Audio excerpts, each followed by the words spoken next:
Caffeine ready, everyone. Thanks, everyone, for joining. I know it's early in some parts of the world. We'll do some quick introductions first. Kapil, who are you?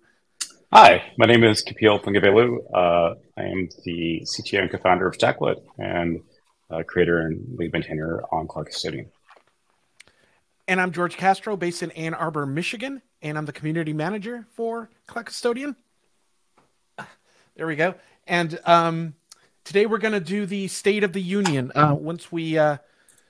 This is the second year in a row that we're doing this, and we're kind of going with the practice of some of you are very involved in the custodian community, on maybe a daily or weekly basis. But many of you might be using Custodian, and it's good to have like a yearly snapshot to find out where Custodian is sitting as far as development and new features that are coming along the pipeline, and lots of open source projects. You can kind of not look at something for a while and then come back, and it's totally changed and different. So we figured it would be a good thing for us to kind of do a community snapshot at like a yearly basis, so for you to understand what's going on and have a good time while we're doing it. So I'm going to talk real quick about the principles of governance as code. Some of the things that we're going to talk about through a lot of the talks today will kind of form themselves around these pillars. So if you've used Custodian, actually in chat, tell me if you're using Custodian, if you're just interested, if you're just like dropping by, maybe you're evaluating it. Hopefully, feel free to ask as many questions as you can during this. But we like to describe our governance policies in like a simple declarative language. One of the things that attracted me to Custodian is how relatively simple it is to read a policy and be able to kind of grok what it's trying to do, because it's using the things natively named, how the cloud names them, and things like that. Policies are managed and deployed via Git with CI/CD. And this allows us to do things like real-time policy enforcement. And this is just one of those things that when you integrate Custodian in your CI/CD and you have it there in kind of the event-driven mode, it allows for that continuous collaboration and communication that teams are looking for when they're looking to apply compliance, right? You have that nice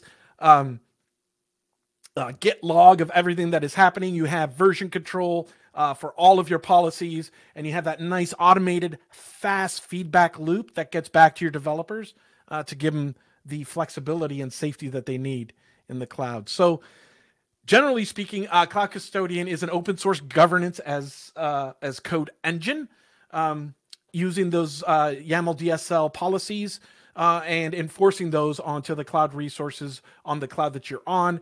Throughout the content through the day, you're going to see a lot of examples of those and what they look like. It could be used for anything from managing your own little personal demo buckets and stuff that you have to the largest enterprises. It's very much been designed for a cloud native mentality in mind. We're talking, thousands and thousands of resources are the kinds of things that Custodian users are managing every day. And as I said before, it's all about driving that behavioral change in an organization. So we look at these as the 3 C's of your cloud native infrastructure, right? That could be your cloud, wherever that is, Amazon, Google, or Azure. It could be your cluster, including Kubernetes. We've got lots of cool Kubernetes improvements to show you today. And code as well. Drew talked a little bit about, there was a question about, well, what do you do when something needs to be remediated, right? And he mentioned, well, do we live in the chaos monkey world where you just kill everything? Or do you live in the tag first, or tag and warn someone and do all the things that you need to do in order to ensure that, someone's resource is not taken away from them in the least opportune time? But code is important as well. Wouldn't it be great if we could just stand up the stuff compliant to begin with and shift it left a little bit? So those are some of the concepts that we're going to be talking today. Looks like chat is hopping, so please feel free to keep on talking, and we'll answer questions as we go. Kapil, anything to add before we move on? You're muted. I'm just trying to keep up with all the chats. Yeah, I know. All right. One of the things we would like to announce, so we're going to be going over most of the major changes of this calendar year. We had their first governance as code day almost exactly a year ago. So Cloud Custodian has graduated to a CNCF incubating project. The CNCF is the Cloud Native Computing Foundation. You might have heard of some of the projects in there, like Prometheus, Kubernetes, and Cloud Custodian is now what's considered an incubating project. We moved out of the sandbox, and there's different levels and strata. The main goal is graduation, which we're hoping to do sometime in the next year, which is kind of is the project following the best practices that are outlined by the community that are important and that we've agreed to try to strive. It's kind of a set of policies and practices that you're going to strive to. And we're going to talk a little bit about that. If you are going to KubeCon, Cloud Native Con next week, we'll be there and we can definitely share more information about that. But I would like to just, I know you're a bunch of cloud nerds, so let's talk numbers real quick. State of the community. You can get Cloud Custodian from multiple sources. I know a lot of you just pip install it. Our downloads have increased about twice as much over the past year as the year before.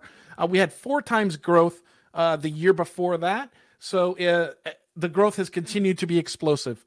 We continue to average over 1 million downloads a month between Docker Hub and PyPy. And on Docker Hub, we have over 137 million total downloads over the entire project. So this time last year, we were about 106 million. And this chart here is about the daily downloads from PyPy of the C7 org package, which is the multi-account one, which many of you are using in production. So just wanted to give you a quick heads up on who's using this thing. It's a lot. This is my favorite slide that we'll talk about in the entire presentation is the state of the contributor community and people who are involved in helping Custodian better every day. So over 675 people have collaborated on GitHub, whether they filed a bug or helped someone out or done a PR or something like that. That's 125 more than we had last year. These are some fun stats. I wouldn't attach any kind of behavioral assumptions to any of this. We have 45 new people have contributed code to Custodian this year as their first-time contributor. If you are one of those people, thank you very much. Open source projects like Custodian are dependent on a community being able to fix and contribute to the projects that they depend on. So thank you if you've done that. We've had about 140 less issues open this year than last time, and about 79 closed issues. I just thought that was an interesting thing, and we were merging a little bit under 250 pull requests this year, which is a little bit less than last year. The popularity on GitHub continues to explode, so we have 17% growth of the GitHub stars. So if you haven't started this yet, check it out. You get cool notifications and stuff when that happens. And we'll talk a little bit about the release process here, but we have one less stable release this year than last year, which I thought was interesting. We're adding we have 19 different countries represented by Cloud Custodian contributors. This is 2 more than last year. And with this year, we're adding contributors from South Africa, Mexico, Denmark, and Argentina. So one of the cool things about working in open source is the just kind of international aspect by default, because a lot of the work is done asynchronously. So we like to celebrate the diversity there of all of our contributors. So that's pretty awesome. And those are basically the numbers on how we're looking in GitHub like that. And now we're going to go into kind of some of the state of the different parts of Custodian. Kapil's going to take over here for a little while. We're going to talk about the core and some of the features and things that have landed over the past year and things that we're looking forward to bringing in 2023. So, Kapil, I will drive your slides. Thank you, sir. Mm-hmm. So, a lot of Custodians keeping up with the Joneses, so to speak, of the underlying innovation coming out of the cloud providers. So we've had lots of new filters and resources and actions contributed. I think that makes up sort of the bulk of things, and we expect that to continue. On other aspects on the core, we were able to, for users that are in truly large environments, we were able to do a memory optimization by switching out to SQLite as our caching backend so that we're a little bit more memory efficient. versus our old, single file notion that we had to load into memory all the time. So this should be much more memory efficient for people with large environments, hundreds of thousands, tens of thousands, millions of resources. And we are now doing a minimum version of 3.7, Python 3.7. This is in keeping conjunction with upstream Python's end of life. If that does not work with your enterprise distribution of Linux, then we would highly recommend just using one of the Docker images that we publish and are now signed, which we'll get into in a minute. And then we've continue to add support for off hours for resources that don't support the full value, the full set of characters that we use in off hours. We'll now automatically do translation, so you can still use them for resources that have restricted tag values, like RDS or an AWS or some of the GCP resources, which have more restrictive syntax. And then moving on. So we've got a couple of new providers in the core and new capabilities around some of those providers. We have the initial support for Kubernetes mission controllers, so you can do policy enforcement pre-deployment in Kubernetes. And many thanks to Sunny Shi for contributing that support. We also have support for Tencent Cloud, which is a large provider out of China, and they directly contributed that support. So we thank them for that. And then we are also going to talk about another provider that we have around Terraform and Shift Left, but we'll have a separate breakout session on that. And we've got a few things that are in the works as far as the item list filter that's currently up in PR, and this will allow you to do multi-attribute matches on a particular item in a list, which ends up being a fairly common thing that we're trying to generalize in this capability now. Moving on.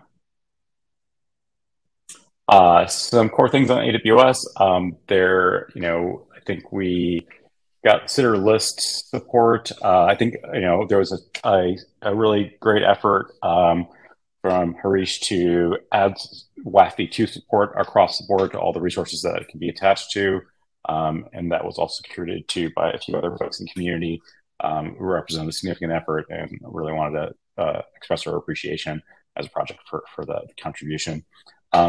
There's also a new provider in the form of AWS Cloud Control. This is still a little bit experimental, but this is using a new capability called Cloud Control within AWS that can effectively drive the underlying CloudFormation engine, just exposed as CRUD. And so we're able to pick up some additional resources from this and looking to expand this into supporting CloudFormation hooks in the future. On the Azure side, we've got it's actually been a pretty quiet year. We've got a couple of pull requests in flight right now on additional capabilities targeting towards sort of CIS standards, and looking forward to seeing that grow and evolve. Next slide. On the Google side, we finally got out of one of our big things on parity, which was GCP mailer support. Mike Gray put in a lot of work on this, and this has been a multi-year effort, I think, to get this landed, but it is now there. And then in terms of getting to full parity in what we call GA, we just need to add in object storage support for our outputs. But otherwise, there are lots of production users on Cloud Custodian on GCP. But from a future parity perspective, this is sort of the one last thing that we need to do for our own declaration of GA. Next slide. So this is sort of our report card on what we aspired to and what did we actually get done. And so we had tried to get GCP out of beta, process like layering for lambdas, ARM64 images, shift left, and Kubernetes. There was a couple, maybe it's worth talking about things that didn't get done and where they're going to fall out for the following year. Some of this will kick forward, I think. But at least like the probably the one that we may drop is just on the basis of is there actually interest and does it matter? Maybe the see something core from AWS that's still sort of open ended, but I think all the rest of them are things that we still aspire to. But it's all open source. It really depends on who shows up to help do the work and what people are interested in doing. Next slide. And then we've got we've actually had several contributions I think that are worth calling out. We have a new maintainer, Darren Dow, and he's also brought along a team of contributors from Intuit. We've also had some development done by Tencent on their provider, and we're starting to see some contributions from McKinsey. So definitely want to thank all three of those companies for continuing to contribute and support Cloud Custodian. We finally have ARM64 images that are published per commit and per release, and when we now sign our images, I know supply chain security has been sort of a hot topic, and we want to make sure that we were doing our part to protect users and to have the ability to go verify that these images are what was published by the project, the official images.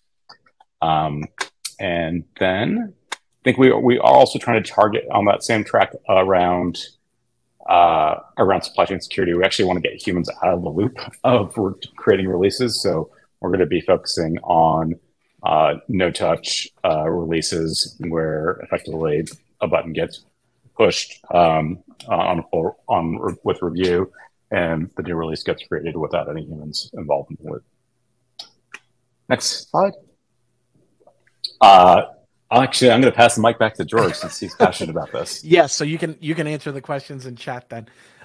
We've got a bunch of new goodies for the community, getting feedback from where people are looking to get help and how to, where do I find more custodian users to hang out with and help me out here.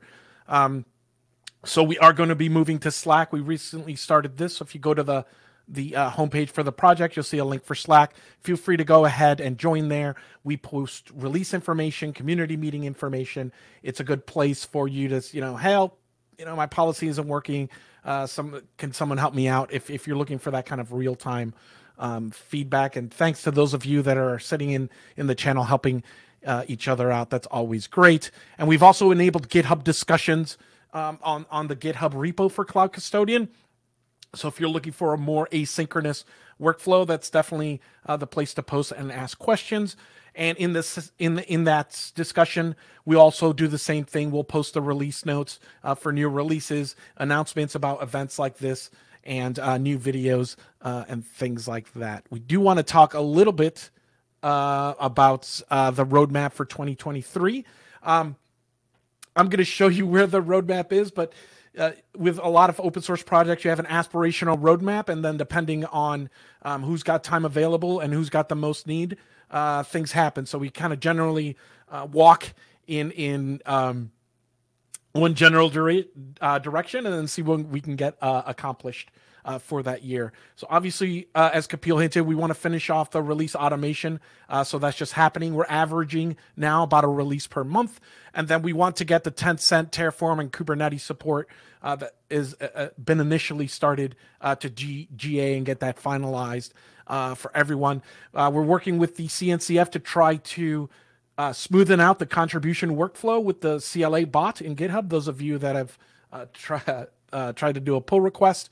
And there are graduation criteria that the CNCF has set for us that we're going to accomplish. So governance structures that you might have seen for more mature projects such as Kubernetes, about how we run the project, how it's structured and things like that. We have all of that information in GitHub discussions and in draft if you're like a governance nerd and you want to see how the project is structured and maintained. And at some point over the next calendar year, we are going to have to get a third-party audit of the code done in order to get that final graduation step.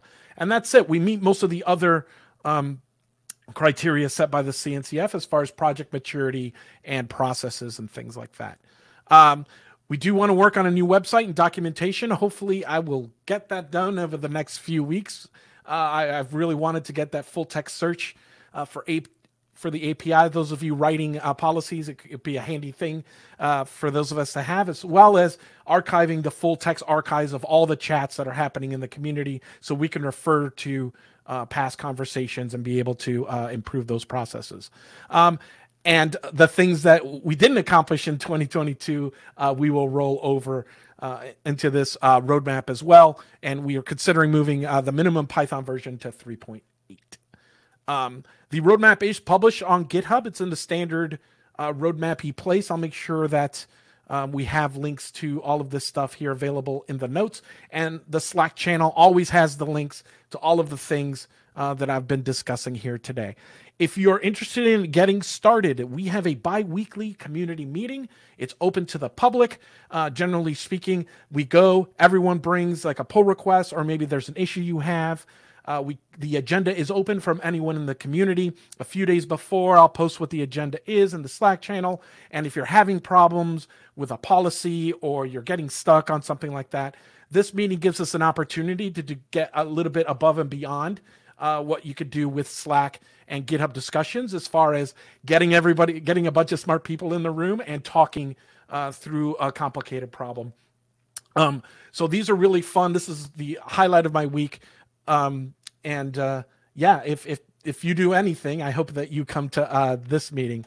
You will always find the link to the calendar on the website in the top right. Even on the, when we do the new one, I'll make sure that the calendar link is always at the root of the page. You can click on there and automatically get the invite that will put the community meeting on your calendar. And with that, I'd like to address some questions. How are we doing on time, Umair? Is Umair around yet? Okay. Let's see. Ulysses asks, any plans to implement more and more cloud providers like Oracle Cloud? We have had some interest in Oracle Cloud. Definitely, that's something that we're interested in doing. If you can tell your Oracle support person that they'd love to work with us, we'd love to work with them as far as getting Oracle Cloud support. We had some initial discussions with them. It's just a matter of finding time. Kapil, is there anything you'd like to add around adding more cloud support? Yeah, so I mean, as a project, we're totally supportive of adding more cloud providers. It really just needs people that want to contribute it to show up, and we're happy to shepherd them and help them get started with that process. And Marcel is asking, like most open source communities, like our ability to deliver all these features is really based on how many people contributing and showing up to help do the work. Marcelo asks, is there a recommendation on documentation related to governance implemented via code that is available to areas of the company? Thinking of processes like ITSM, for example.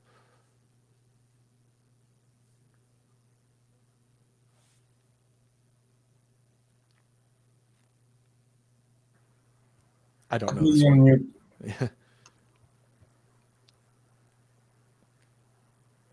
We still have a couple more minutes for questions.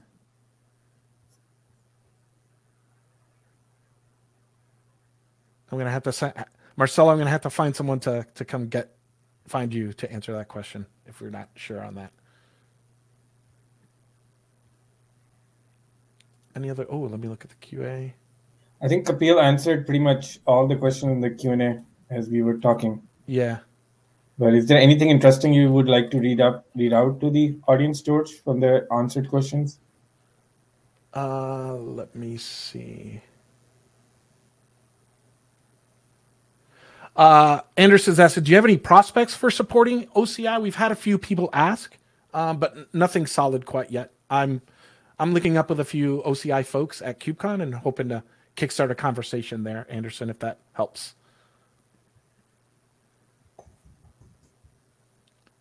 Then let me look at QA is there.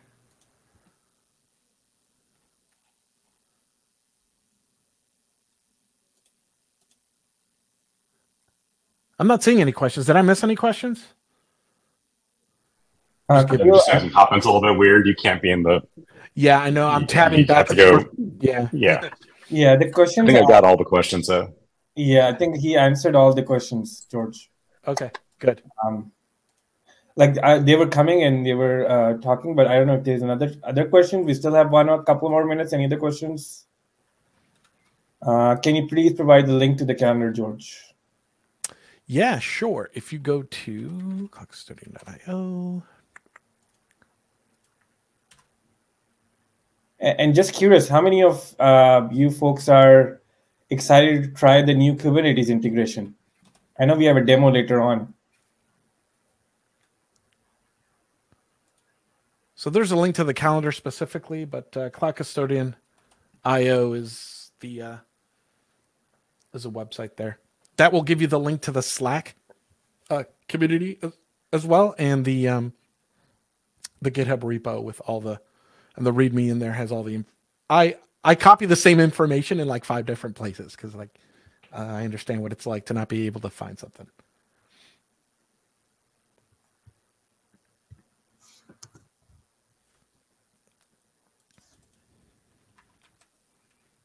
Any other questions?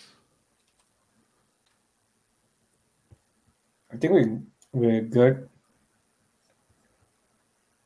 Up next.